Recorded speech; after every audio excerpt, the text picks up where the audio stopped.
Majina ya walioweza kuitwa kazini yameweza kutoka na hii ni taasisi za umma. Hii ni kwa wale waliofanya usaili tarehe 24 mwezi wa 5 2025 na tarehe 17 mwezi wa 3 2026. Lakini majina haya pia yamebeba majina ya waliokuwa kwenye database kwa kada mbalimbali ambao wamepangiwa vituo vya kazi baada ya nafasi kupatikana. Kwa hiyo kwa wewe ambaye umeweza kuona jina lako hapa, hongera sana.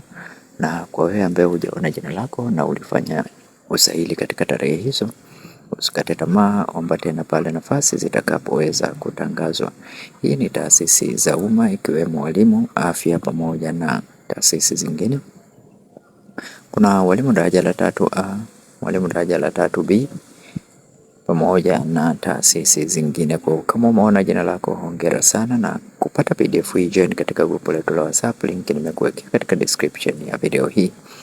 Join katika group ili uweze kupata PDF hii na uweze kuangalia jina lako kama lipo. Na kwa yeye ambaye ni mara yako ya kwanza kuingia katika channel ya Feaboy, bonyeza neno subscribe, like video hii na share video hii kwa wengine wengi zaidi. Lakini pia kama umeona jina lako, comment neno asante Mungu katika sehemu ya comment section. Tukutane tena katika video ijayo. Mimi ni Feaboy, karibu na asante.